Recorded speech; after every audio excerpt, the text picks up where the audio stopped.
same. Well, Captain Jack is back. Johnny Depp sailing into theaters this month. And what they say is the final installment. It's sure to be one of the biggest summer movies of all time, Pirates of the Caribbean at World's End. But before we say goodbye, if we're saying goodbye to that eccentric crew, GMA weekend anchor Bill Weir sat down with the man who brought us Captain Jack, Johnny Depp. Hey, Bill.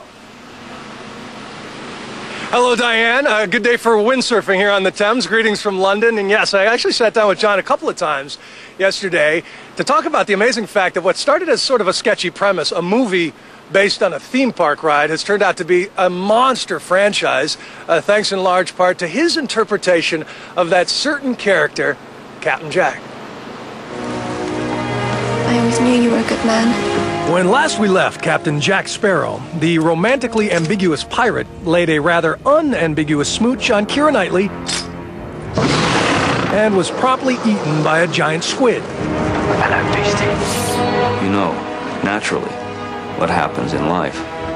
When you go into the mouth of something, you must come out of the other end. It's a metaphor. Yeah. Interesting symbolism. For if there is one guy who has emerged from the Hollywood monster relatively unscathed, it is Johnny Depp. It's been nearly 20 years since he fled 21 Jump Street, deliberately shunning pin-up leading manhood to play some of the most eclectic characters in film. Sophisticated choices for a guy who dropped out of high school not to act, all right, everybody, but to play guitar and sell ballpoint pens over the phone between gigs. That's what I did, yeah. That's what I did for a living, yeah. Oh, it was horrific. Saying, you know, how do you do? You know, my name is such and such. How are you doing out there?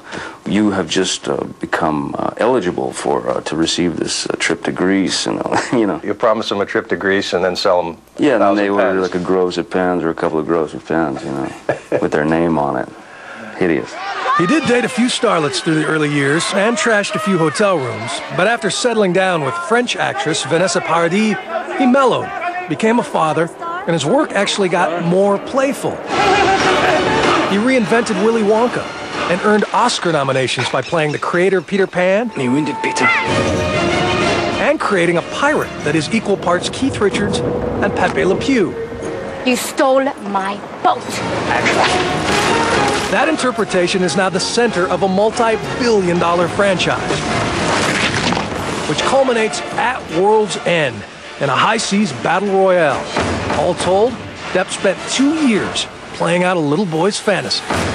You've probably figured out a way in your career to inoculate yourself from a midlife crisis. I might have gone through a midlife crisis when I was a teenager, though, you know. You never know. How does comedy satisfy you differently than drama or something tense and psychological? Oh, boy, it's so much nicer. It's so much better than to have to travel into dark places. It's fun to sort of, you know, release the trap door and see what everybody's sort of reaction is, you know. You know, for all that pirates are clever cogs, we are an unimaginative lot when it comes to naming things. Right. I once sailed with a geezer, lost both of his arms, part of his eye. What'd you call him? Larry. But he is still drawn to the morbid. Dark. You keep going back to the dark, man. Yeah, I don't know. You know, there's certain things that you just arrive in front of you, like things like The Libertine or Sweeney Todd with Tim Burton, that you just know that there's no way around it. I mean, you must do it. But do you find therapy in your work?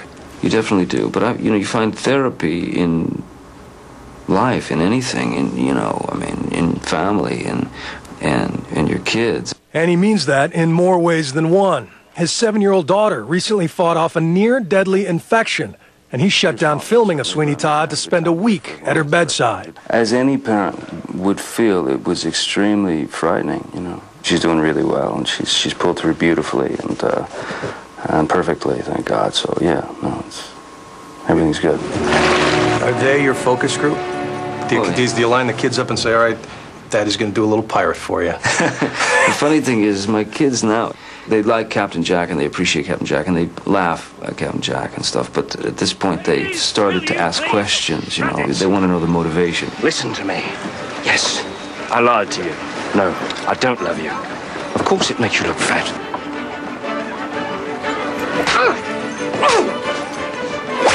Okay, Dad, yeah, all right, yeah, it was funny, but why would he do that if he knows that this is going to happen down the line? So I found myself having to explain my character's motivation to my kids, Daddy, the squid is a metaphor for what?